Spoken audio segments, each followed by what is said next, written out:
శరవణ భవుడు గౌరీసుతుడు జగమంతా తరిహింపచేసే.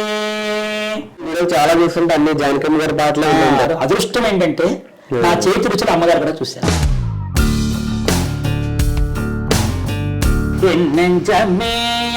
என் சென்னியான் தானவனை வண்ணெண்டம் பீண்டா மணிவண்ணம் முன்నం సే. మీరు ఇప్పటివరకు చేసిన అన్ని వీడియోల్లో మీకు బాగా నచ్చిన వీడియో ఏదైనా మీకు? నిర్మలమ్మ గారి వీడియోలు చేశాను. చిన్న రైల్లో అమ్మగారు పళ్ళు ఇలా ఉంటాయి కదా, ఆ తల్లిగారి వీడియో చేశాను. దానికి అందరూ ప్రశంసించారు. ఈ సోషల్ మీడియాలోకి రావాలని ఐడియా ఎలా వచ్చిందండి మీకు? నాకు మా అబ్బాయి అండి, మా రెండో అబ్బాయి నాకు ఇందులో ప్రవేశపెట్టించేసింది మా అబ్బాయి. చాలా ఇన్స్టాలో స్టోరీ కూడా చాలా మంది చూస్తుంటే ఎక్కడో తమిళ వాళ్ళు ఎక్కడో పళనిస్వామి పేరు పెట్టుకున్నారు. అంటే ఆ పేరు చూస్తే ఎవరైనా అనుకుంటారు. రెండోదంటే నా వేషధారణ చూసి కూడా అలాగే అనుకుంటారు. అడ్రస్ పళనిస్వామి గారు అంటారు. మీ ఫుల్ నేమ్ ఏంటండి? నా పేరు వచ్చి శివప్రసాద్. అంటే గురుగారు ఏంటంటే ఇంట్లో మందిరాలు చాలా మంది చిన్నవి ఉంటాయి, అంటే పెద్ద పెద్ద విగ్రహాలు పెట్టద్దు సంథింగ్ అలా చాలా మంది చెప్తారు. మీరు ఏంటంటే ఇంట్లో గుడే కట్టేశారు. మీరు మా నాన్నగారు చెప్పిన మాటే నాకు శాసనంగా మారిపోయి, అందుకని నేను మా కులదేవత అంటే మా యజమాని, ఆయన ఈ విధంగా పెట్టుకుని ఆరాధన చేస్తూ. అంటే సత్యనారాయణ స్వామి వ్రతం చేస్తారు కొత్తగా పెళ్ళైన వాళ్ళు, ఆ టైప్ లో గర్భిణీలు కూడా చేసి వ్రతం ఉంటుందని విన్నాను. దాని గురించి షష్ఠీదేవి వ్రతం అని ఒకటి ఉంది.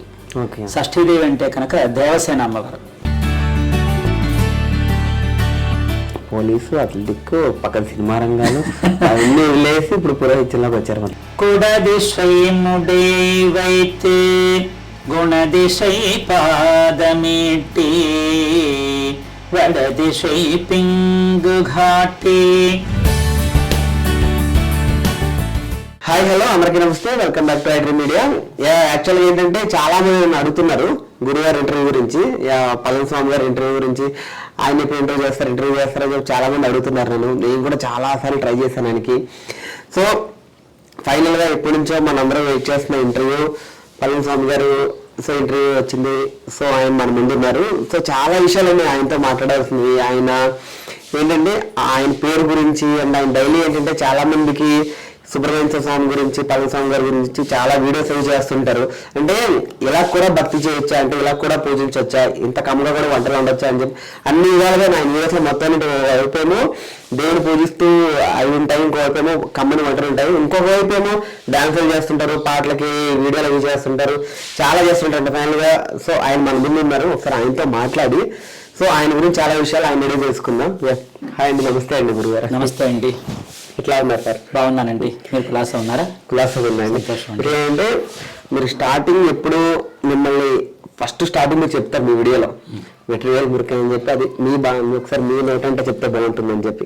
వెట్రివేల్ మురుగనకి అరోహర, ఇది నేను మొట్టమొదటి వివాచ ప్రారంభం చేసేటప్పుడు. ఫస్ట్ మన సంభాషణకు ముందు ఒక పాటతో మొదలు పెడితే బాగుంటుందేమో మీ నుంచి అని చెప్పని. తప్పకుండా.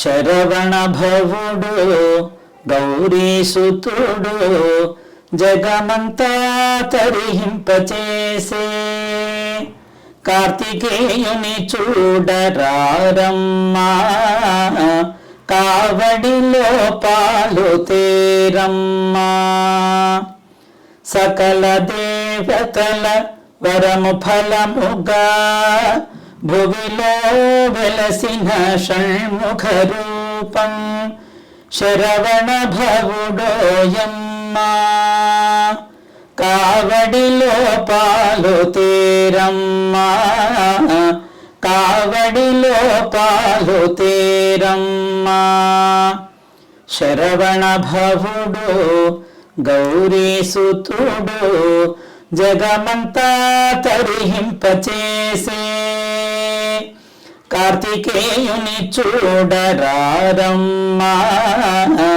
కావడిలో పాలు తేరమ్మా. సూపర్ అండి. అసలు ఇక్కడ రేడియోలో వింటున్నావా అన్న ఫీల్ వస్తుంది అనమాట. అంటే మీకు ఈ పాటలు అవి ఎట్లా అండి, మీకు ఇంట్రెస్ట్ ఎలా వచ్చింది పాటల మీద? చిన్నప్పటి నుంచి కూడా నాకు ఈ పాటలు అంటే చాలా ఇంట్రెస్ట్, చాలా ఇష్టం నాకు. మా వాళ్ళ ఇళ్లలో కూడా, అంటే మా అమ్మగారి తరపు నుంచి కానీ మా నాన్నగారి తరపు నుంచి కానీ కాస్త కోస్త సంగీత పరిజ్ఞానం మా వాళ్ళకు ఉంది. నాకు అప్పటి నుంచి కుతూహలం. దట్ మీ వీడియో చాలా చూస్తుంటే అన్ని జానకమ్మ గారి పాటలు అవునవును. ఎందుకంటే నాకు ఆవిడంటే నాకు ఊహ తెలిసినప్పటి నుంచి ఆ తల్లిగారు అంటే నాకు ప్రాణం అనమాట. ఇంకా ప్రాణం అంటే ప్రాణం. మా అమ్మ నాకు ఎంత ప్రాణమో నాకు ఆ తల్లి అంటే అంత ప్రాణం. భగవంతుడు ఆవిడని కలిసే అదృష్టం నాకు ప్రసాదించాడు నా చిన్నతనంలో. ఆ తల్లిగారిని కలవడం, ఆ తల్లిగారితో ఆవిడ విశాఖపట్నం వచ్చినప్పుడు, రాజమండ్రి వచ్చినప్పుడు కలుస్తూ ఉండడం, ఆ తల్లిగారు మాట్లాడుతూ ఉంటారు. అదృష్టం ఏంటంటే నా చేతి రుచులు అమ్మగారు కూడా చూశారు. ఈ మధ్యకాలంలో నేను అమ్మగారికి పంపించడం జరిగింది. అమ్మగారు చవి చూశారు, రుచి. మీ పాటలు పాడారా? మీరు పాడి వినిపించారా? అంటే నేను నా చిన్నతనంలో ఆవిడ కలిసినప్పుడు ఆవిడ ముందు పాడేవాడిని. ఆవిడ ముందు కలిసి ఉండేటప్పుడు పాడేవాడిని అనమాట. ఆవిడతో ఉన్నప్పుడు మాట్లాడి సంపాదించి బాగుంది, చక్కగా ఉంది, ఇంకా నేర్చుకోవాలి అంటూ ఉండేవారు. అమ్మగారు పాడుతున్నప్పుడు అమ్మ అది ఎలా పాడాలి, ఇది ఎలా పాడాలి అన్నప్పుడు అది అలాగే ఇది ఎలా పాడాలి, అది ఎలా పాడాలి, దేంట్లోనే అంకితం భావంతో ఉండాలి అని చెప్తూ ఉండేవారు. ఇప్పుడు మహానుభావులు మన దగ్గర ఎక్కువసేపు ఉండరండి. వాళ్ళని చూసినప్పుడు మనం అభ్యాసన చేసుకోవాలి తప్ప వాళ్ళ దగ్గర తరఫీదు పొందేంత వరకు మనం ఉంటానంటే కొన్ని మహాశక్తులు, మహా అద్భుతాలు మన దగ్గర ఉండవండి. ఉన్నప్పుడే తెలుసుకోవాలి. నేను ఆ తల్లిగారి దగ్గర గమనించి నేర్చుకున్నవే తప్ప ఇంకంత మించలేదు. ఏదైతే నా తల్లిగారి ద్వారా కాస్త కోస్తో సంస్కారం అయితేనేమి, పాడాలని కుతూహలం అయితే ఆ తల్లి దగ్గర నుంచే. నాకు పాడడం ఇప్పటికీ రాదు, సంగీతం రాదు, ఏమీ రాదు, కుతూహలం అంతే. పాడాలనే కుతూహలం తప్ప నాకు సంగీత ప్రవేశం లేదు. అంటే అంత చక్కగా పాటలు పాడుతుంటారు, అంటే వంటలు అవి చెప్తుంటారు, అన్ని మంచి మంచి విషయాలన్నీ చెప్తుంటారు. సో జానకమ్మ గారి పాటలకి ఆ వస్త్రాలంకరణ అట్లా చేసుకుని చేస్తుంటారు కదా. సో కామెంట్లు అవి అన్నీ వస్తుంటాయి కదా. సో ఏమనిపిస్తుంటారు అట్లా? నాకు చాలా సంతోషంగా ఉంటుంది. ఎందుకంటే మనం ఎవరినైనా అనుకరణ చేసేటప్పుడు మనకు సాధ్యం అవుతుందంటేనే చెయ్యాలి, లేకపోతే మనం వాళ్ళని హేళన చేయకూడదు. అనుకరణ అంటే గుర్తింపుతో ఉండాలి. ఉన్నతమైనటువంటి గుర్తింపు, మన అభిమానాన్ని వాళ్ళ మీద మనం ప్రదర్శించేటప్పుడు ప్రశంసనీయంగా ఉండాలి తప్ప దుర్విమర్శగా ఉండకూడదు. మీరు ఇప్పటివరకు చేసిన అన్ని వీడియోల్లో మీకు బాగా నచ్చిన వీడియో ఏదైనా మీకు? అంటే చాలా భాగాలు ఉన్నాయి. మనందరూ కూడా నిర్మలమ్మ గారు, పాత నిర్మలమ్మ గారు వీడియోలు చేశాను. చిన్న రైల్లో అమ్మగారు పళ్ళు ఇలా ఉంటాయి కదా, ఆ తల్లిగారి వీడియో చేశాను. దానికి అందరూ ప్రశంసించారు. అలాగే అఘోరగా వేశాను, అది కూడా అందరూ ప్రశంసించారు. అదొక సంతృప్తి. అలాగే ధూమావతి అమ్మవారిగా వేశాను, దశమహావిద్యల్లో అమ్మ ధూమావతి అమ్మవారిగా వేశాను. అది కూడా నాకు ఒక మంచి సంతృప్తి. ఇలా అలాగే జానకమ్మ గారిలో చేశాను, చెప్తున్నాను కదా. ఆ విధంగా కూడా నన్ను ప్రశంసించారు, చేస్తున్నారు. ఇంకా రావు గోపాలరావు గారిలాగా ఇంకా చేశారు. ఇంకా బోళ్ళని పాత్రలు వేయాలని, కాలభైరవుడు చేయాలని, శ్మశాన రుద్రుడు చేయాలని, మహాకాళి వేయాలని ఉంది. అంటే చాలా మందికి ఏంటంటే మనం మామూలుగా ఏమైనా చేస్తాం, కానీ వీడియో ముందు కెమెరా ముందు చేయాలన్నప్పుడు ఏదో ఒక ఫీల్ ఉంటుంది కదా. అంటే మన పక్క వాళ్ళు ఏమంటారు, చుట్టాలు ఏమంటారు, తెలిసిన వాళ్ళు ఏమంటారు అని భయం ఉంటుంది కదా. అలా ఏమైనా అనిపించిందా మీకు? నాకు ఎప్పుడు ఆ భయం లేదండి. నాకు ఎప్పుడు ఆ భయం లేదు. ఎందుకంటే నాకు నా మనసులో ఏ ఆశలు ఉన్నాయో, ఏ ఆశయాలు ఉన్నాయో, ఏ సంతోషాలు ఉన్నాయో, ఒకరి కోసం నా ఆశయాలు చంపుకునే స్వభావం కాదు నాది. ఒకటే జీవితం, అది కూడా చిన్న జీవితం. ఒకళ్ళని చెడపకుండా, మనం చెడిపోకుండా ఏ ఆనందాలు అనుభవించాలో అన్నీ అనుభవించేయాలి. నాది అదే సిద్ధాంతం. అందుకని నేను అవన్నీ పట్టించుకోను, నేను చేయాలనుకుని చేస్తాను. ఈ సోషల్ మీడియాలోకి రావాలని ఐడియా ఎలా వచ్చిందండి మీకు? నాకు మా అబ్బాయి అండి, మా రెండో అబ్బాయి నాకు ఇందులో ప్రవేశపెట్టించేసింది మా అబ్బాయి. ఎంతమంది అండి పిల్లలు? నాకు ముగ్గురు మగపిల్లలండి. ముగ్గురు మగపిల్లలు వేదం చదువుకున్నారు. ఇంకో విషయం చెప్పాలి, నేను అందరూ తమిళనాడు వాడు అనుకుంటారు. అదే అంటే మీరు తమిళ వాళ్ళ, తెలుగు వాళ్ళ? 100 అణాల తెలుగువాడిని, ఆంధ్రుడను, రాజమండ్రి వాస్తవ్యంలో, తూర్పుగోదావరి జిల్లా. నేను పుట్టి పెరిగినంత ఇక్కడే. చాలా ఇన్స్టాలో స్టోరీలు కూడా చాలా మంది చూసాం, ఎక్కడో తమిళ వాళ్ళు ఎక్కడో పళనిస్వామి పేరు పెట్టుకున్నారు. అంటే ఆ పేరు చూస్తే ఎవరైనా అనుకుంటారు. రెండోదంటే నా వేషధారణ చూసి కూడా అలాగే అనుకుంటారు. అయితే నా చిన్నప్పుడు ఎక్కువ అక్కడ మసిలానంటే పళని సుబ్రహ్మణ్య స్వామి కులదైవం. అందుకని నేను అక్కడికి వెళ్ళి మసలాను. అది కాక నా పిల్లలు చదువుకున్నదంతా కూడా తమిళనాడు దగ్గర కుంభకోణంలో చదువుకున్నారు. రాజా వేద కావ్య పాఠశాల అని అక్కడ చదువుకున్నారు నా పిల్లల వేదం. చాలా నాళ్ళు నేను అక్కడ మసిలాను, అటు ఇటు తిరుగుతూ ఉండేవాడిని. రెండోది చిన్న ప్రాయంలోనే నేను అక్కడికి వెళ్ళి మా కులదేవతని నేను చూసినందువల్ల ముగ్ధుని అయిపోయాను అనమాట. అందువల్ల నాకు ఎక్కువ ఆ వాసన అంటేసింది. అందువల్ల నన్ను అందరూ చూడడానికి తమిళీయుడిగా, భాషారూపంగా తెలుగువాడిగా నన్ను గుర్తిస్తూ ఉంటాను. ఇప్పుడు మీరు బయటికి వెళ్ళినప్పుడు మిమ్మల్ని గుర్తుపడుతుంటారు కదా, గుర్తుపట్టి మీ ఆ వంట భలే ఉంది, బాగా చేస్తారు, అవి చూసి మేము నేర్చుకున్నాము, ఈ పాటకి చాలా బాగా చేస్తారు అని అంటుంటారు. అలా అన్నప్పుడు మీరు ఎట్లా ఫీల్ అవుతుంటారు? గర్వంగా ఉంటుందండి, చాలా గర్వపడతాను అన్నమాట. సంతోషం. ఇప్పుడు కొన్ని వరించి రావాలి, వరించి వచ్చిన 10 కాలాలు నిలిచిపోతాయి. ఇది నేనేదో నా మనశ్శాంతి కోసం, నేనేదో సంతోషం కోసం, జీవితంలో కొన్ని ఆనందాలు క్షణాలు, కొన్ని అయ్యో నేను గొప్పగా నటించాలి, ఒక మంచి అవకాశం వస్తే బాగున్నా అని కోల్పోయినటువంటి నాలాంటి వాళ్ళు ఎందరో ఉన్నారు. కానీ మన ఆనందానికి వయసుకి సంబంధం లేదు. కాబట్టి ఏంటంటే ఈ విధంగా మనం చేస్తే బాగుంటుందని చేసినప్పుడు అది అందరికీ అందిపుచ్చుకుని వాడు దాన్ని చెప్తున్నప్పుడు, మనల్ని ప్రశంసిస్తున్నప్పుడు అంతకు మించినటువంటి ఆనందం మరొకటి ఉండదండి. నిజంగా ఆ విషయంలో నేను చాలా ఆనందపడుతున్నాను. నన్ను ఆదరిస్తున్నారు కూడా. వీళ్ళు ఆదరించకపోతే నాకు గుర్తింపు లేదు, ఈ రోజు మీరు ఇక్కడికి వచ్చేవారు కాదు. గుర్తింపు మీరు ఆదరించి గుర్తింపు ఉండడం వల్ల కదా వచ్చారు.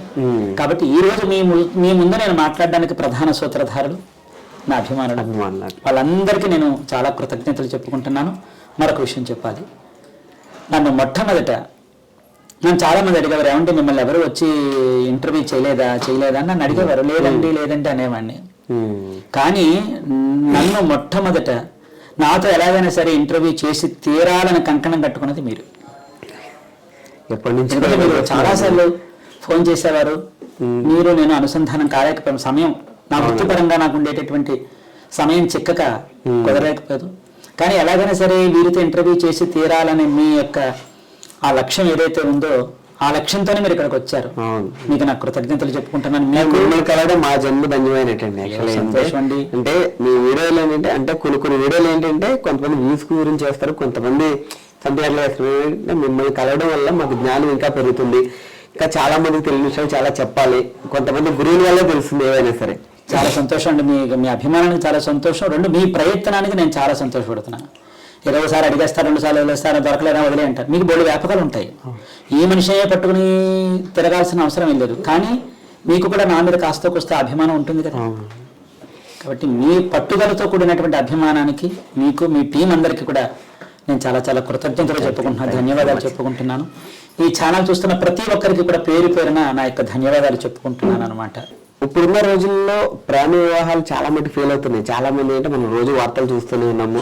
చాలా మంది పలానా వాళ్ళు లవ్ చేసి పెళ్లి చేసుకున్నారు, లవ్ మ్యారేజ్ చేసుకున్నారు, మరి డైవర్స్ తీసుకుంటున్నారు. అంటే ఒక 3 months gap, 4 months, 1 year, 2 years, చాలా షార్ట్ గ్యాప్లో. ఇదివరకు అమ్మా నాన్నలు చూసిన పెళ్లిళ్ళు అయితే చాలా సక్సెస్లు ఉన్నాయి.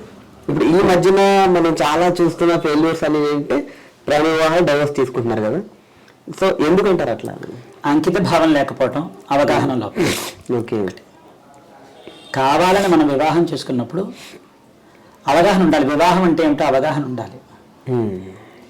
రెండోది ఏంటంటే అంకిత భావం ఉండాలి. ఈ 2 ఉన్నాయంటే ఏ దాంపత్యం విడిపోదు, కలిసే ఉంటుంది. 100 మంది ఎన్ని చెప్పినా ఇద్దరి మధ్యన అవినాభావ సంబంధం, అంకిత భావం ఉంటే, అవగాహన లోపం లేకుండా ఉంటే ఆ బంధం పటిష్టంగానే ఉంటుంది. అవగాహన లోపం ఇదంతా కూడా. చెప్పేవాళ్ళు 100 చెప్తారు, వినకుండా ఉన్నంతసేపు ఏ బంధమైనా పటిష్టంగానే ఉంటుంది. ఇప్పుడు 30-40 సంవత్సరాల క్రితం నుంచి సినిమా దాంట్లో అంటే అత్త కోడలు గొడవలు సంథింగ్ అట్లా గొడవలు చూపిస్తుంటారు కానీ. సో ఏదంటారు, ఏదంటే తల్లి ముఖ్యమా భార్య ముఖ్యమా అంటే? రెండింటిని పోల్చడానికి వీల్లేదండి. ఎందుకంటే ఎవరి పాత్ర వాళ్ళకి న్యాయం చేయాలి. ఎందుకంటే తల్లి భార్య కాలేదు, భార్య తల్లి కాలేదు. కాలేదండి, 2 పాత్రలే. అంటే భార్య తల్లి అవ్వగలదు, తల్లి భార్య అవ్వలేదు అంటారు కదా. అంటే తల్లి అవ్వగలదు అంటే అవుతుందండి, అవ్వకూడదని ఏం లేదు. కానీ ఏంటంటే భార్య స్థానం భార్యదే. ఆవిడ అన్ని రూపాయలు దాల్చగలదు, తల్లి అన్ని రూపాయలు దాల్చలేదు. అంటే ఒక మనిషి సక్సెస్ అవ్వాలన్నా, పెళ్లి రావాలన్నా భార్య కారణం అంటారు. జీవితం కదండి, జీవిత భాగస్వామి కదండి, భార్య యొక్క ప్రోత్సాహం ఖచ్చితంగా ఉండాలి. కాబట్టి ఏంటంటే వివాహం చేసుకునేటప్పుడు ఈ యొక్క మగవారు ఎవరైతే ఉన్నారో అటు కుటుంబ వ్యవస్థ పాడైపోకుండా, ఇటు భార్య తలుపు కుటుంబ వ్యవస్థని చెదరగొట్టుకోకుండా ఇద్దరిని సమతుల్యం చేసుకునే విధంగా అవగాహన తెచ్చుకుని వివాహం చేసుకున్నట్టయితే తను సమతుల్యం చేయగలుగుతారు. అవగాహన లేకుండా రేపు వస్తాయండి, పెళ్ళైన తర్వాత చికాకులు అటు వస్తాయి ఇటు వస్తాయి. కానీ అవగాహన లేకుండా వివాహం చేసుకుంటే ఇప్పుడు యుద్ధంలో ఉండేటటువంటి మెళకువలు తెలియకుండా బరిలోకి వెళ్ళిపోతే చాలా ప్రమాదం. వివాహం చేసుకునేటప్పుడు కూడా వివాహం అయిన తర్వాత వచ్చేటటువంటి పర్యవసానాలను మనం ఏ విధంగా మనం దాన్ని తిప్పుకోగలుగుతామో చిన్న చిన్న మెళకువలు నేర్చుకుని వివాహం చేసుకుంటే అవి ఎదురైనప్పుడు కొన్ని తిప్పుకోవడానికి అవకాశం ఉంటుంది. అన్నీ తెలిసిపోవాలని ఏం లేదు, కొన్ని చిన్న చిన్న మెళకువలు తెలుసుకుంటూ ఉంటే తప్పకుండా వివాహాల్లో ఎటువంటి ఇది ఉండదు. ఒకవేళ వచ్చినా తెగిపోకుండా మాత్రం ఉంటుంది, గొడవలు పడినా తెగేదాకా లాక్కుండా ఉంటారు. అవగాహన చాలా ముఖ్యం, ఆడపిల్లకైనా మగపిల్లాడికైనా. వివాహం చేసుకున్న తర్వాత నీ ధర్మాలు ఏమిటో నువ్వు తెలుసుకో. మగపిల్లాడికి ఆ ధర్మాలు, ఆడపిల్లలకి ఈ ధర్మాలు. ధర్మానికి కట్టుబడిపోయి వాళ్ళ బాధ్యతలకు కట్టుబడిపోయారంటే వివాహం అంటే బాధ్యత అండి, బంధం ఒకటే కదండి, బాధ్యతతో కూడిన బంధం. తెలిసిందా? తన వరకు తన బాగుంటే చాలా అనుకునే బంధం కంటే బాధ్యతతో కూడినటువంటి బంధాలు పెంచుకున్నారంటే ఇవి చెదిరిపోవండి. ఒకవేళ చెదిరిపోయే స్థితికి వచ్చినా తెగిపోవండి. ఓకే, అంటే ప్రతి మగవాడి విజయం వెనుక ఆడది ఉంది అని చెప్పిన పెద్దలు, ప్రతి ఆడదాని విజయం వెనుక మగవాడు మీద ఎంత చెప్పలేదంటారు గురుగారు? ఎందుకంటే ఆడవారికి ఉండేటటువంటి అంకిత భావం ఏంటంటే, కుటుంబంలో ఒక ఆడది కనుక ధర్మం తెలిసిన వారైతే ఆ కుటుంబంలో ఎలాంటి వాళ్ళు ఉన్నా కూడా తీర్చిదిద్దేగలదండి. ఆడవారికి ఇచ్చేటటువంటి అంత ఓర్పు సహనం భగవంతుడు వాళ్ళకి పెట్టాడనమాట. ఆ శక్తి ఇచ్చాడు భగవంతుడు. తెలిసిందంటే వాళ్ళు ఏంటంటే ఏది తెగిపోయేదాకా లాగాలని వాళ్ళు అనుకోరండి. ఒకవేళ తగ్గవలసి వస్తే వాళ్ళే తగ్గుతారండి. ఎందుకంటే పడిపోయే స్థితిలో ఉన్నా సరే దాన్ని పడిపోకుండా వెంటనే ఒక క్షణం అటైనా సరే వస్తారు, అంత పౌరుషాలుగా వెళ్ళారంటే.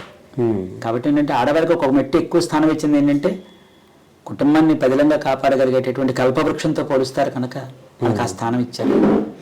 మీ విషయంలో మీ భార్య గారికి, అమ్మగారికి అంటే ఆవిడ ఎట్లా సపోర్ట్ చేస్తారు? ఆవిడ నాకు నిండుగా మాత్రం నాకు ఆవిడ సహకారి, పూర్తి సహకారి.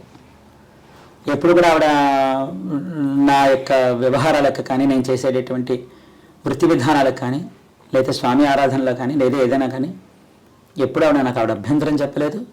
ఆవిడ అభ్యంతరం చెప్పటం లేదు కదా అని నేను ఎప్పుడు విచ్చలవిడగలేను. తెలిసిందా? ప్రతిదీ ఆవిడకి చెప్పే చేస్తాను.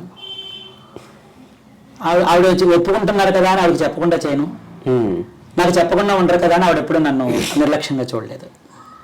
అదే ఆవిడ పూర్తి సహకారంతోనే నేను అన్ని రంగాల్లోని నేను రాణించుకుంటూ వస్తున్నాను.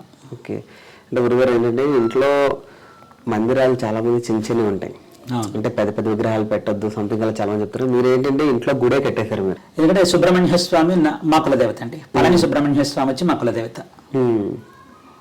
నాకేంటంటే మా నాన్నగారు ఏంటంటే మన సొత్తు అనేవారు. మా నాన్నగారు మన కులదేవత మన సొత్తు అనేవారు. నాకేంటంటే స్వామి ఆరాధన చేసుకుంటూ వచ్చాం. నా వయసుతో పాటు ఆయన మీద నా భక్తి కూడా అలాగే పెరుగుతూ వచ్చింది. నాకు ఒక కోరిక ఉందండి, మన తెలుగు వారికి సుబ్రహ్మణ్య ప్రాభవ వైభవాన్ని, తత్వంతో కూడినటువంటి సుబ్రహ్మణ్య స్వామి తత్వంతో కూడినటువంటి ఆరాధనని మన తెలుగు వాళ్ళకి అందిస్తే ఆయన ప్రభను అనేక మంది అందుకుంటారు కదా. తెలుగు వాళ్ళకి సుబ్రహ్మణ్యేశ్వరుడు అంటే చాలా ఇష్టం, చాలా భక్తి, మనం సుబ్రహ్మణ్య షష్ఠి అవన్నీ చేస్తూ ఉంటారు. అలాగే పిల్లలు పుట్టాలన్నా, పెళ్ళిళ్ళు అవ్వాలన్నా ఇలా అనేక రకాలుగా ఒకటేమిటండి. అందుకే చూడండి, మన పూర్వం అందరిలో నాగానో, ఫణనో, సుబ్బలక్ష్మి గారనో, సుబ్బారెడ్డి గారనో ఇలాంటి అనేక పేర్లు మనకు కనిపిస్తూ ఉంటాయి. ఫణను అనేక రకాల పేర్లు కనిపిస్తూనే ఉంటాయి. అంటే చాలా విశ్వాసం ఉంది. ఆయన మీద భక్తి అయితే ఉందేమో కానీ ఆయన మీద కొంత అవగాహన అయితే తక్కువగా ఉందండి. ఆయన మీద భక్తితో పాటు భయం ఎక్కువ. అయ్యి బాబా ఆయన ఇలా పూజించకపోతే ఆయన వేరే విధంగా చేస్తాడమో, మనం శపిస్తాడమో అన్న భయంతో కొంతమంది ఆరాధనకు దూరం అయిపోయారు. తండ్రి అంటే భయం ఉండాలి కానీ తండ్రి ప్రేమకు దూరం అయ్యేంత భయం ఏ బిడ్డకు ఉండకూడదు. అప్పుడు నేనేమనుకున్నానంటే తమిళనాడులో నేను ఎక్కువ ఉండేవాడిని. పళని, తంజావూరు, కుంభకోణం అక్కడ నేను ఎక్కువ మసిలానండి. నా పిల్లలు అక్కడ చదువుకోవడం అయితేనే, నా గురు శిక్షణ అయితేనే పళని అని చేస్తే నాకు బాల్యంలో అక్కడికి వెళ్ళిపోయినందువల్ల నా సుబ్రహ్మణ్య స్వామి మా కులదేవత కనుక నా కులదేవతకు అంత రాజరికంగా జరుగుతుంది, మన తెలుగు రాష్ట్రంలో జరగట్లేదు. ఇంత విశ్వాసం ఉన్న ఈయనకి మన వాళ్ళకు కొంచెం చెబితే బాగుండనేటువంటి ఒక కుతూహలం నా మనసులో ఎప్పటి నుంచో ఉండిపోయింది. మా నాన్నగారు ఏమన్నారంటే ఆయన పంచన మనం, మన కులదేవతను పంచన మనం ఉండాలి, మన పంచన ఆయనకి ఎక్కడో వచ్చిన మూల ఇవ్వకరా, ఆయన మన ఇంటి యజమాని అని మా నాన్నగారు చెప్తూ ఉండారు. నాకు ఊహ తెలిసిన రోజుల్లో మా నాన్నగారు చెప్పిన మాటే నాకు శాసనంగా మారిపోయి అందుకని నేను మా కులదేవత అంటే మా యజమాని, ఆయన ఈ విధంగా పెట్టుకుని ఆరాధన చేస్తూ నాకు తెలుసున్నంతలో సుబ్రహ్మణ్య తత్వాన్ని మన వాళ్ళకందరికీ విశదీకరించి చెప్పాలనేటటువంటి కుతూహలంతోనే నేను ఇదంతా నడిపించాను. వ్యవస్థ అంతా కూడా కరోనా ముందు వరకు కూడా అంత ప్రభంగా నడిచింది. కరోనా తర్వాత అంటే ఇది అయిపోయింది. అప్పుడు నేను సోషల్ మీడియాలోకి రాలేదండి. ఈ యొక్క తర్వాత వచ్చారు మీరు? కోవిడ్ తర్వాత వచ్చానండి. ఈ మాధ్యమంలోకి వచ్చిన తర్వాత చాలా ఎపిసోడ్స్ చెప్పాను. అప్పటికి టిక్ టాక్ లోకి వచ్చి చెప్పాను. ఇంచుమించుగా ఎన్నో 150 చెప్పాను. అది పోలా, ఎవరికి అందల. కానీ నా ఆలోచన ఏంటంటే, ఓహో ఇలాంటివి చెప్తే, ఆధ్యాత్మికమైన విషయాలు చెప్తే ఎక్కదోమోలే, అందరికీ అది రుచించదోమోలే అని అనుకుని ఒక నిరుత్సాహపడ్డా. ఆ తర్వాత ఇంకా లేదు. కానీ నా కోరిక మాత్రం ఉంది అదొక్కటి. నీకు ఏదైనా ప్రధాన కోరిక ఉందా అంటే మన తెలుగు వారికి నాకు తెలుస్తున్నంతలో సుబ్రహ్మణ్య స్వామి వైభవాన్ని చాటి చెప్పాలనేటటువంటి ఏకైక కోరిక. ఆయన గురించి కావళ్ళు ఉన్నాయి, కావడి ఉత్సవాలు ఉన్నాయి. ఆయనకి పాడేటటువంటి తిరుపుగళ్ళతో అన్నమాచార్య స్వామి కీర్తనలు ఎలాగో సుబ్రహ్మణ్య స్వామికి తిరుపుగళ్ళు అనేటటువంటి కీర్తనలు అనేకం ఉన్నాయి. వాటితో తర్వాత ఆయనకి సంబంధించినటువంటి ఆరాధనలతో పలు ఉత్సవాలు ఉన్నాయి. ఏడాదికి 12 ఉత్సవాలు, మాసానికి ఒకటి. మాసం అంటే నెలకు ఒక్కొక్క ఉత్సవం చొప్పున అలా ఏడాది కూడా 12 ఉత్సవాలు ఉన్నాయి. ఈ ఉత్సవాలన్నీ కూడా చేసి మన తెలుగు వాళ్ళకి సుబ్రహ్మణ్య స్వామి అంటే భయం అక్కర్లేదు.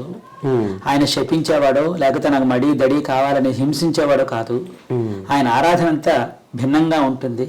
నాకు తెలుసున్నందులో ఆయన ఆరాధన మన తెలుగు వాళ్ళకి అందిస్తే బాగుంటుంది అనే ఒక ఉత్సాహం అయితే నా కడుపులో ఉంది. ప్రయత్నం చేశానండి. ఇప్పుడు కరోనా ముందు వరకు కూడా నేను విశ్వ ప్రయత్నం చేశాను. అప్పట్లో నన్ను అందరూ ఆమోదించి అందరు మా రాజమండ్రిలో చాలా మంది చుట్టుపక్కల ప్రాంతాల నుంచి కూడా నన్ను వచ్చి చూసి స్వామి యొక్క వైభవాన్ని చూసి అందరూ అందిపుచ్చుకున్నవారే. వాళ్ళందరూ దాన్ని నేను అందిపుచ్చుకున్నవాడిని. వాళ్ళు లేకుండా నేను లేను. వాళ్ళందరూ ప్రతి ఒక్కళ్ళు నన్ను గుర్తించి చేసి చెంది అన్నింట్లో నేనున్నాను, ముందుకు రండి అని చెప్పినటువంటి వాళ్ళు అప్పుడు అందరూ ఉన్నారు. కరోనా తర్వాత తెలియదే ఉంది, జగత్తే అతలాకుతలం అయిపోయింది, మారిపోయింది మొత్తం. ఇంకా తర్వాత నుంచి అందరూ చెదిరిపోయారు. ఆ తర్వాత ఇంకా లేదు. కానీ నాకు కుతూహలం అయితే అనేక ఉపన్యాసాలు ఇవ్వాలి సుబ్రహ్మణ్యేశ్వరుడి మీద. ఆ గుర్తింపు ప్రజలు గుర్తిస్తే నేను ఇంకా బోళ్ళని చెప్పగలుగుతాను. అంటే సత్యనారాయణ స్వామి వ్రతం చేస్తారు కొత్తగా పెళ్ళైన వాళ్ళు, ఆ టైప్ లో గర్భిణీలు కూడా చేసి వ్రతం ఉంటుందని విన్నామండి. దాని గురించి ఉంది, మంచి మాట అన్నారు. ఆ గర్భిణి చేసే వ్రతం ఏంటంటేను షష్ఠీదేవి వ్రతం అని ఒకటి ఉంది. షష్ఠీదేవి అంటే కనుక దేవసేన అమ్మవారు. ఆవిడకి గర్భరక్షాంబిక, శిశు సంక్షేమ దేవత అని పేరు అనమాట. ఈవిడకి మహామంత్రసాని అని పేరు కూడా ఉంది. మంత్రసాని పురుళ్ళు పొడలో చాలా దిట్ట. ఈవిడ ఆది పరాశక్తులని 6వ వంశ. 6 ముఖాల నాయకుడు షణ్ముఖుడు. షణ్ముఖుడికి పట్టపురాణి అయింది కనుక ఈ తల్లికి షష్ఠీదేవి అని పేరు. ఈవిడ వాహనం పిల్లి అనమాట. నల్ల పిల్లి అంటారు, పిల్లి మొత్తాన్ని పిల్లి. ఈవిడ నామాన్ని చదివినటువంటి వాళ్ళకి, ఈవిని స్తుతించినటువంటి వాళ్ళకి సంతానం లేక బాధపడేటటువంటి వాళ్ళకి సంతాన భాగ్యాన్ని కలిగించేటటువంటి వరాన్ని ఇవ్వటం, కలిగినటువంటి గర్భాన్ని రక్షించడం, నిలబడినటువంటి గర్భాన్ని సుఖప్రసవం చేసే విధంగా కాపాడటం, శిశుగండాలు, బాలగండాలు, బాలారిష్టాలు లేకుండా పసిపిల్లల్ని కాపాడటం, అలాగే పిల్లలకు బాలారిష్టాలు ఉంటుంటాయి లేకుండా పిల్లలకి గాలి ధూళి తగలకుండా కాపాడటం, కొంత ప్రాయం వచ్చిన తర్వాత బుద్ధిమాంద్యత చేత పిల్లలు దారి తప్పుతున్నట్టయితే ఆ తల్లిదండ్రులు పడేటటువంటి వేదన తగ్గించి ఆ పిల్లలకి బుద్ధి కుశలతనిచ్చి పిల్లల్ని దారిలో పెట్టి తిరిగి వాళ్ళ తల్లిదండ్రుల యొక్క విలువ తెలిసొచ్చేటట్టుగా చేయడంలో ఈ తల్లి దిట్ట. ఈవిడ నామాన్ని చదవడానికి అసలు నెల 31 రోజులు కూడా స్త్రీలు అన్ని వేళల యందు చదువుకోవచ్చు. ఆ సమయంలో ఆ 6 రోజులు చదవకూడదనో అనేం లేదు, అన్ని వేళలో చదువుకోవచ్చు. ఈ తల్లి కూడా వ్రతం ఉందండి. సత్యనారాయణ స్వామి వ్రతం, వరలక్ష్మి శుక్రవార వ్రతాలు ఏ విధంగా ఉన్నాయో ఇది కూడా మనకి దేవీ పురాణాల వాటిలో కూడా మనకు చెప్పబడుతోంది. షష్ఠీదేవి వ్రతం అని చెప్పి చక్కని వ్రతం ఉందండి. చక్కని కథాంశంతో వ్రతం ఉంది. అన్ని వేళలో చేసుకోవచ్చు. మాసానికి 2 షష్ఠులు వస్తాయి, 2 షష్ఠుల్లో చేసుకోవచ్చు. ఆ సందర్భంలో కుదరలేనటువంటి వాళ్ళు ఎప్పుడైనా చేసుకోవచ్చు.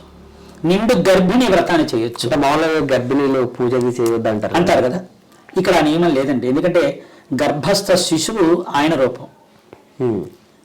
ఆ శిశువుని రక్షించే మాతృక ఈ తల్లి. వీళ్ళిద్దరికి అటువంటి భేదమే లేదండి. అంటే ఉందనుకున్న వాళ్ళకు ఉంది, లేదనుకున్న వాళ్ళకి లేదు. కానీ ఈయన తత్వంతో కనుక పోల్చినట్టయితే ఆ విత్తనమే ఈయన. అందుకే తమిళంలో ఆయనకి పళని విత్తగా అని పేరు అనమాట. అంటే ఫలాలు అందించడానికి ఆయన విత్తన దశ అని. వంశం అనేటటువంటి వృక్షాన్ని మనకు అందించడానికి వరఫలాన్ని వంశఫలాన్ని అందించడానికి ఆయనే విత్తనం అన్నమాట. ఆ విత్తనం తన యజమానిది కనుక ఆ విత్తనాన్ని ఫలదాయం చేసే తల్లి షష్ఠీదేవి దేవసేన. అంటే అందుకనే రక్షిస్తుంది. ఆ వంశం ఆవిడది కదా.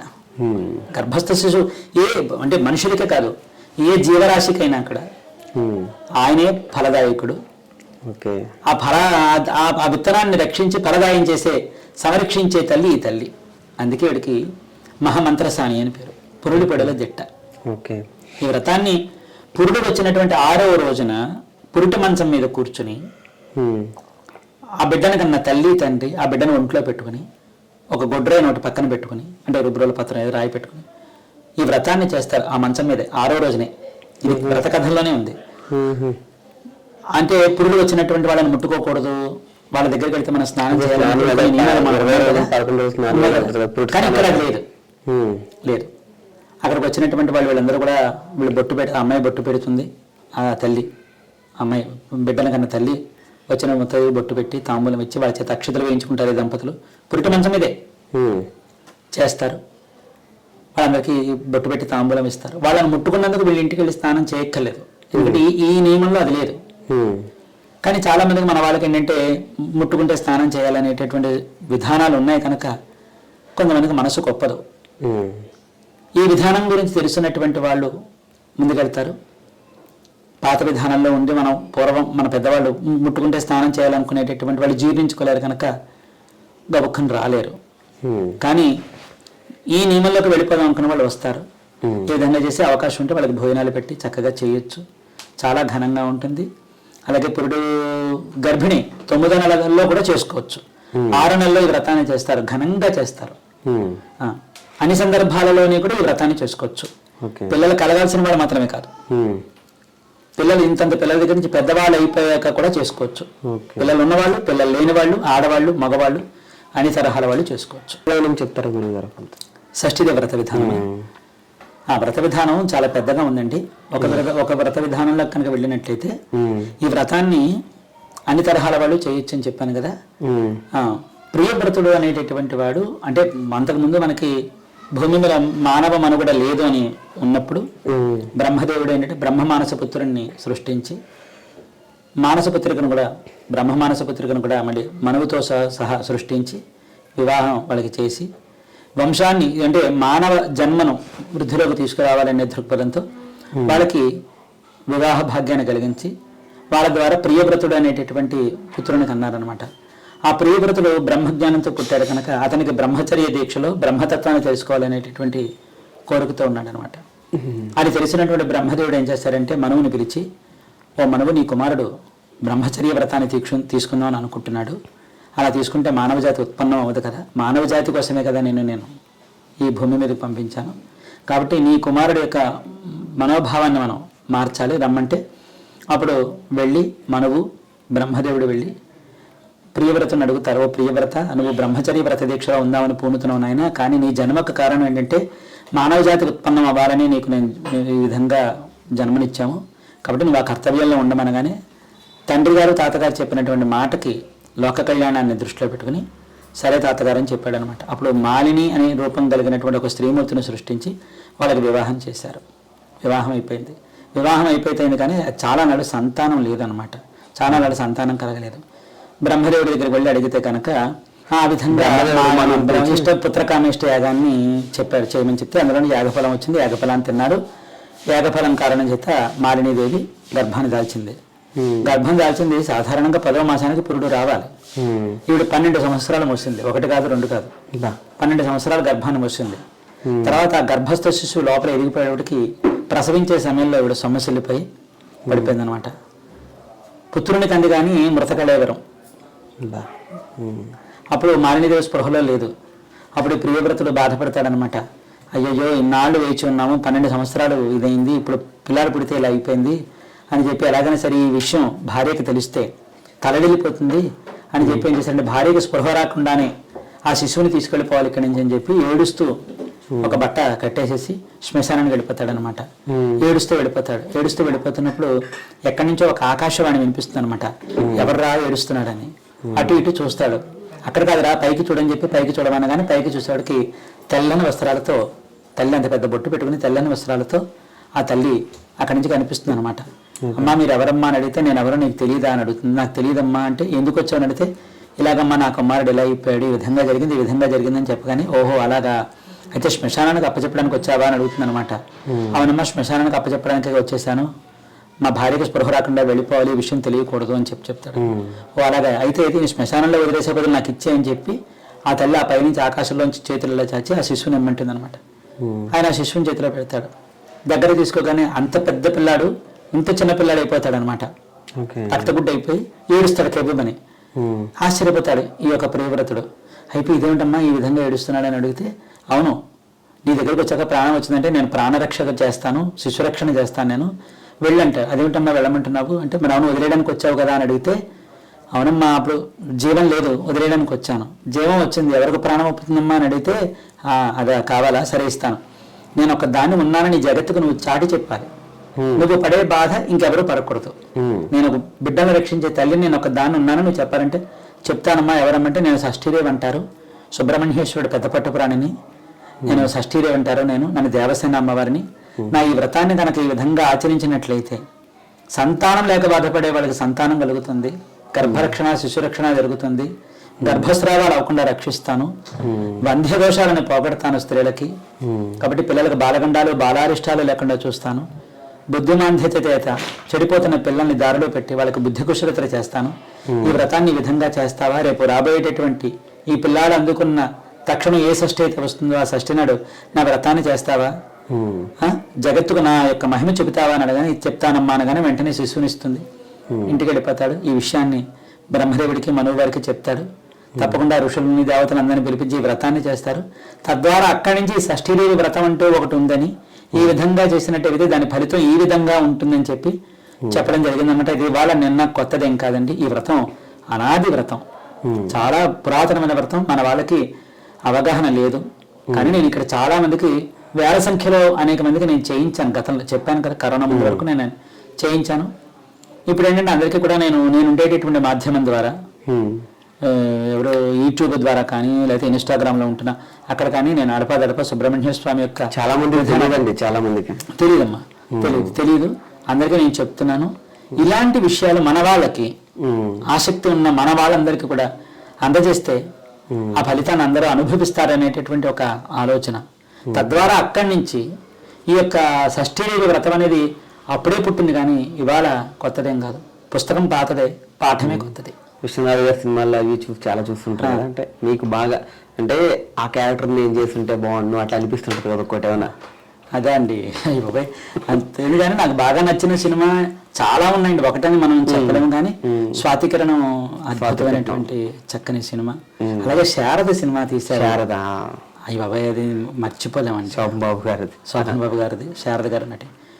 అలాంటి గొప్ప గొప్ప సినిమాలు చాలా అద్భుతం. దాసనారాయణ గారు తీసిన తాతామనుడు ఎన్ని అండి, ఒకటి అంటే సమయానికి జ్ఞప్తి రాకపోవచ్చు, కానీ అలాంటి బ్రహ్మాండమైన సినిమాలు చాలా ఉన్నాయి, చాలా ఉన్నాయి.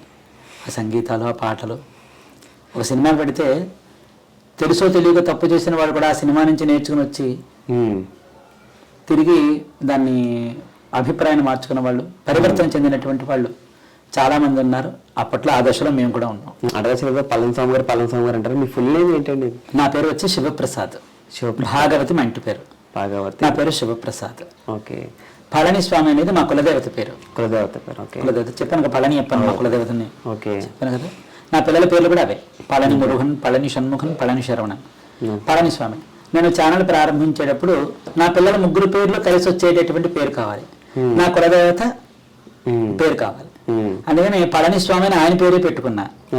మొత్తం కలిసి పెట్టుకున్నా. ఇప్పుడు నేను అందరికీ పళనిస్వామిగానే నేను బాగా పరిచయం. పరిచయం. నేను వృత్తిలోకి వెళ్ళినప్పుడు కూడా నన్ను మీరు పళనిస్వామి గారు కదా అంటారు. నన్ను ఎవరు ఆ పాత పేరుతో వృత్తి ఏంటి? వృత్తి అంటే నేను పితృకార్యాలు చేయిస్తానండి. మా కుల వృత్తి అనమాట. అంటే రాజమండ్రి దక్షిణ కాశీ. ఇక్కడ కర్మకాండలకు పెద్ద పెట్టిన పేరు. ఎక్కడెక్కడి నుంచో దేశాల నుంచి రాజమండ్రి వస్తారు కర్మకాండల కోసం, గోదావరి కోసం, అఖండ గోదావరి కోసం వస్తూ ఉంటారు. అదృష్టవశాత్తు ఏంటంటే పితృకార్యాలు చేసేటటువంటి కుటుంబంలో నన్ను భగవంతుడు పుట్టించాడు. మా నాన్నగారు నేర్పిన విద్య ఇది నాకు. ఓకే. మా అమ్మగారు నేర్పిన విద్య వంట, మా నాన్నగారు నేర్పిన వృత్తి పితృకార్యాలు. కాబట్టి మా అమ్మగారు నేర్పిన వృత్తితో నేను ఇక్కడికి ఈ విధంగాను అందులోనే ఉన్నాను. మా నాన్నగారు నేర్పినటువంటి వృత్తితో ఈ విధంగా నేను జీవనోపాధి గడిపిస్తున్నాను. పితృకార్యాలు చేస్తాను. రాజమండ్రిలో కంభం వారి సత్రం అని చెప్పి ఇప్పుడు మా ఇంటి పక్కనే గోదావరి గట్టు మీదే పక్కన శంకరమఠం పక్కన అక్కడికి వచ్చినట్టయితే నేను నా పిల్లలు ఆ వృత్తి చేస్తాను. నా పిల్లలు ముగ్గురు కూడా వేద పాఠశాలలో చదువుకున్నారు. తమిళనాడు తంజావూరు దగ్గర కుంభకోణం రాజా వేద కావ్య పాఠశాలలో వేదం పూర్తి చేశారు. అలాగే పితృకార్యాల వృత్తి కూడా వాళ్ళకి తరఫీదు ఇచ్చాను నేను. మేము అందరూ కలిసి ఈ వృత్తిని చేయిస్తూనే మేము జీవన ఉపాధి కొనసాగించుకుంటూ ఉదయం ఆ వృత్తికి వెళుతూ ఇంటికి వచ్చిన తర్వాత వీడియోలు చేస్తూ సాయంత్రం కాసేపు వ్యాయామానికి వెళ్తాను అనమాట. వ్యాయామం చేస్తానండి. నాకు చిన్నప్పుడు నేను అథ్లెటిక్స్లో నేను బాగా ప్రాక్టీస్ చేశాను, వెళ్ళాను. నాకు చిన్నప్పుడు పోలీస్ ఆఫీసర్ అవ్వాలని పెద్ద కోరిక ఉండేది. పోలీసు, అథ్లెటిక్, పక్కన సినిమా రంగాలు అవన్నీ వదిలేసి ఇప్పుడు పురోహిత్యంలోకి వచ్చారు. ఉండాలని కోరిక ఉండేది. ఇంకా చెప్తున్నాం కదండి, మంచి ఒక అడ్వకేట్ పెద్ద లాయర్ అవ్వాలని ఒక కోరిక ఉండేది. సైక్రటిస్ట్ అవ్వాలని పెద్ద కోరిక ఉండేది. పోలీసు సెలక్షన్ కూడా అయిపోయిందండి, అన్నీ అయిపోయాయి. అప్పట్లో కొన్ని కారణాల చేత అవ్వలేదు. ఆల్ ఇండియా రేడియోలో సింగర్గా కూడా సెలెక్ట్ అయ్యాను నేను, విజయవాడ విశాఖపట్నంలో కూడా. అప్పుడు కూడా కొన్ని కారణాల చేత వెళ్ళలేకపోయాను. సినిమా రంగంలో కూడా అనేక అవకాశాలు వచ్చాయి, వాటికి కొన్ని కారణాల చేత నేను వెళ్ళలేకపోయాను. ఇవన్నీ కూడా నాలో అణగారిపోయాయి అన్నమాట. భగవంతుడి దయ వల్ల ఇలాగ నాలాంటి ఈ చిన్న చిన్న ఆనందాలు నెరవేరక అనేక మంది ఈ రోజు రేపు సోషల్ మీడియాలో వాళ్ళ చిన్న చిన్న ఉత్సాహాలు మాలాంటి వయసులో ఉన్న వాళ్ళందరూ కూడా ముచ్చట తీర్చుకుంటున్నారు. చాలా సంతోషంగా ఉంది. అందులో నేను కూడా ఒక్కడిని అనమాట. ఫైనల్గా మీ డ్రీమ్ అంటే ఏం చెప్తారు? ఉందండి, నా ఆశయం, నా కళ ఏంటంటే సుబ్రహ్మణ్య స్వామి యొక్క తత్వ వైభవం చాలా ఉందండి. మన తెలుగు వారికి అందవలసినది, అందకుండా పోయింది అది. ఆ వైభవం, ఆ వైభవాన్ని నాకు తెలుసున్నంతలో ఎందరో మహానుభావులు, అందులో నేనెంతండి. అలానే నేనేం పెద్ద పండితుడిని ఏం కాదండి, నేను పామరుణ్ణి, అక్షరజ్ఞానం ఏం లేనివాడిని, నేనేం పెద్ద పండితుడిని ఏం కాదు. కానీ నాకు తెలుసున్నంతలో సుబ్రహ్మణ్య ప్రాభవ వైభవాన్ని అందరికీ అందించాలి. సుబ్రహ్మణ్యేశ్వరుడి మీద నాకు తెలుసున్న అవగాహన అందరికీ కల్పించి ఆయన ప్రభ మన ఉభయ తెలుగు రాష్ట్రాల్లో ప్రజ్వలంగా సుస్థిరంగా నిలిచిపోయే విధంగా నా ప్రయత్నాన్ని నేను చేయాలనేటటువంటి కుతూహలం అదొక్కటే నా కోరిక. అదొక్కటే నా కోరిక అండి. సినిమాలో నటించాలని కోరుకుందాను అనుకోండి, కొద్ది రోజులు ఆడుతుంది, సినిమా పోతుంది. కానీ ఇది ఎలా కాదండి, రేపు మీరు మీ పిల్లలు అనుభవిస్తారు కదా కదండి. ఈ వైభవాన్ని చూడకుండా ఎంతో మంది దాటిపోయారు, ఇక మీరు దాటిపోకూడదు. నాకు తెలుసున్నంతలో స్వామి ప్రాభవ వైభవాన్ని అందరికీ చాటి చెప్పాలనేటటువంటి కుతూహలం నాకుంది. ప్రజలు నన్ను ఏ విధంగా నన్ను ఆదరిస్తారో ఆ విధంగా నేను చెప్పడానికి ముందుకు నేను సిద్ధంగా ఉన్నాను. అలాగే పితృకార్యాలు చేయించడంలో మా కులవృత్తి అని చెప్పి 15 తరాలండి, నాది 15వ తరం. 15 తరాల నుంచి మా వృత్తి, మా పిల్లలకి ఇప్పుడు 16వ తరం నడుస్తుంది అన్నమాట. ఈ వృత్తిలో కూడా అందరికీ నేను సేవ చేయాలి, నాకున్న సేవ చేసి అందరినీ ఆ కష్టకాలంలో వడ్డెక్కించాలనేటటువంటి కళ కూడా ఉంది నాకు. ఈ 2 కళలు స్వామి ప్రభ వెలిగిపోవాలి అత్యంత వైభవంగా. సుబ్రహ్మణ్యేశ్వరుడి మీద ఉండేటటువంటి అపోహలు తొలగిపోవాలి, ఆయన అంటే భయం పోవాలి. ఎవరు ఏ స్థాయికి తగ్గట్టుగా ఆయన ఆరాధన చేసుకుంటారో ఆ స్థాయికి తాను దిగి వచ్చి మనల్ని కరుణిస్తాడు అనేటటువంటి ఆ ఆలోచన సుబ్రహ్మణ్య భక్తులందరికీ కలిగించాలనేది నా ఆలోచన. అలాగే పితృకార్యాలప్పుడు చాలామంది అనేక రకాలుగా బాధలు పడుతూ ఉంటారు. అలాంటి కష్టకాలంలో నేనంటూ ఒకడున్నానని గుర్తుపెట్టుకుంటే తప్పకుండా నా వంతు సేవ వాళ్ళకి అందించడానికి నేను ఎప్పుడు ముందు ఉంటాను. నేను సోషల్ మీడియాలో నేను రానంతసేపు అనేక ఉపన్యాసాలు ఇచ్చాను, కానీ ఈ మీడియాలోకి వచ్చిన తర్వాత నాకు మళ్ళీ అవ్వలేదు. ఒకటి అటువంటి అవకాశం వస్తే నాకు తెలిసినంతగా చెప్పడానికి నేను ప్రయత్నం చేస్తాను. స్వామి వైభవం మీద.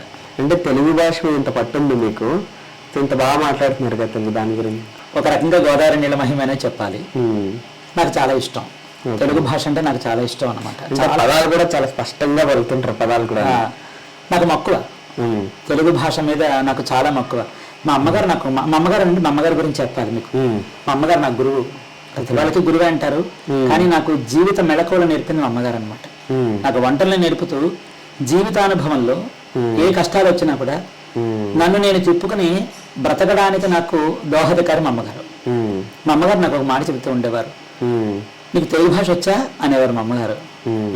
మాట్లాడుతున్నాగా అనేవాడిని అప్పుడు ఊహ తెలియని విషయంలో. రే భాష అంటే మాట్లాడడం కాదు, 100 మాటలు మాట్లాడినా అందులో ఏ ఒక్క మాట ఇంకొకరికి నొప్పి కలగకుండా ఉన్నంతసేపు నీకు భాష మీద పట్టున్నట్టే లెక్క. ఓకే, ఏ ఒక్కరికైనా నీ మాట మనస్తాపం కలిగించిందంటే నువ్వు భాషలో పరిపూర్ణత సంపాదించలేదు. అనర్గళంగా 100 మాటలు మాట్లాడు, ఆ 100 మాటల్లో ఏ ఒక్కరికి మనస్తాపం కలిగించకుండా మాట్లాడు, చూస్తాను. అటువంటి భాషను సంపాదించని చెప్పి మా అమ్మగారు నాకు తర్ఫీదు ఇచ్చారు. ఈరోజు నేను ఈ విధంగా తెలుగు మాట్లాడి ఇంతమంది ప్రశంస పొందుతున్నానంటే నా తల్లిగారి కారణం. నా తండ్రి గారి పేరు భాగవతి వెంకట సుబ్రహ్మణ్య శర్మ గారు, నా తల్లిగారి పేరు భాగవతి సరోజిని గారు. గురుగారు, మీకు మా ఐడ్రీమ్ తరపున చిన్న కానుక. అవునా? తిరుమల తిరుపతి దేవస్థానం. చాలా చాలా సంతోషం అండి, చాలా సంతోషం. అదృష్టం ఏంటంటే మా శ్రీమతి గారు మా పిల్లలు వాళ్ళు కూడా రాత్రి తిరుపతి నుంచి వచ్చారు.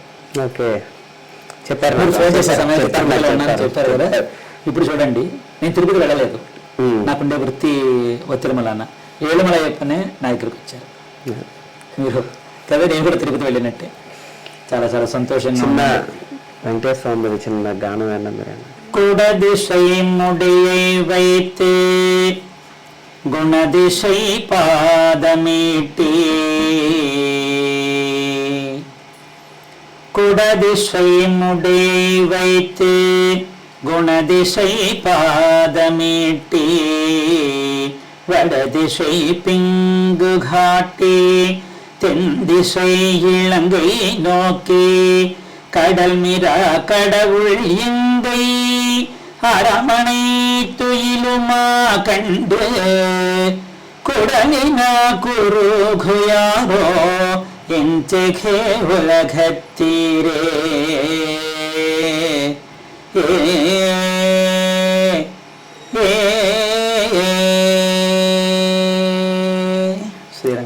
అర్థం అవ్వకపోయినా కానీ ఏదో తన్నెత్నం వస్తుంది. ఆడవాళ్ళ ప్రబంధం ఈ జానకమ్మ గారు పాడిందే. ఓకే, సో జానకమ్మ గారి పాట విన్నాం ఫైనల్ గా. ఇది జానకమ్మ గారు పాడింది. ఎప్పుడో నేను ఒక 35 ఏళ్ల క్రితం ఈ పాటని నేను శ్రీరంగంలో విన్నాను. ఆవిడ ఎన్నో ప్రబంధాల తల్లిగారు పాడారు. ఎన్నెంజమేయాన్ సెన్నియాన్ తానవనై வண்ணெண்டம் பீண்ட மணிவண்ணன் முன்னம் சே ஊவியார் நோவி பெயர்த்தான் உலகேத்தும் ஆதியான் అత్తియూరా. ఈ విధంగా థ్యాంక్ యూ సో మచ్ అండి. ధన్యవాదాలు. చాలా చాలా సంతోషం. ఇంతమంది నన్ను ఆదరిస్తున్నారు. మీ ఆదరణతోనే ఈరోజు నేను ఈ విధంగా రాణిస్తున్నాను. పేరు పేరున మీ అందరికీ నేను రుణపడి ఉంటాను. చాలా కృతజ్ఞతలు చెప్పుకుంటున్నాను. బయటకు ఎక్కడికైనా పెడితే మీరు పళనిస్వామి గారు కదా, పళనిస్వామి గారు కదా అని పసిపిల్లల దగ్గర నుంచి పెద్దవాళ్ళ వరకు కూడా నన్ను ఆగి మాట్లాడి నాతో సెల్ఫీ దించిన పెడుతూ ఉంటారు. ఇంతకంటే ఆనందం ఇంకేమని చెప్పండి. ఈరోజు నేను ప్రపంచానికి తెలుసు, అర్థమవుతున్న విషయం. ఈ రోజు నేను నేనంటూ ఒకళ్ళు ఉన్నానని ఒక గుర్తింపు ఒకటి వచ్చింది. నా జీవితంలో నన్ను అణగవేయాలని చాలా మంది ప్రయత్నం చేశారు. కానీ భగవంతుడు నేనంటూ ఒకళ్ళు ఉన్నానని ప్రజలకి చాటి చెప్పేలా చేశాడు. ఈ సంతృప్తి చాలు. ఇదే ఉత్సాహంతో అనేక వంటలు, మన తెలుగు వారికి తగ్గ అనేక వంటలన్నీ కూడా మీకు నేర్పిస్తాను. మా అమ్మగారు నాకు ఏమేమైతే నేర్పించారో అన్ని వంటలు ఇంకా ఉన్నాయి, నేను నేర్పిస్తాను. ఎప్పుడు మీతోనే ఉంటాను. నేల విడిచి సాము చేయను, మిమ్మల్ని విడిచి ఎక్కడికి పోను. అంతేనా? అందరూ వాడి సంతోషం. సర్వే జన సుఖినో భవంతు. మళ్ళీ మంచి మంచి అంశాలతో వస్తూ ఉంటాను. అంతవరకు సెలవు. మరి సర్వే జన సుఖినో భవంతు, సమస్త సన్మంగళాని భవంతు. సర్వం శ్రీ సుబ్రహ్మణ్యేశ్వర అర్పణమస్తు. శుభం భూయాత్. ఉంటానండి మరి. ఇది మన పళనిస్వామి గారితో special chit chat. Hope you all enjoy it. This is Venky signing of.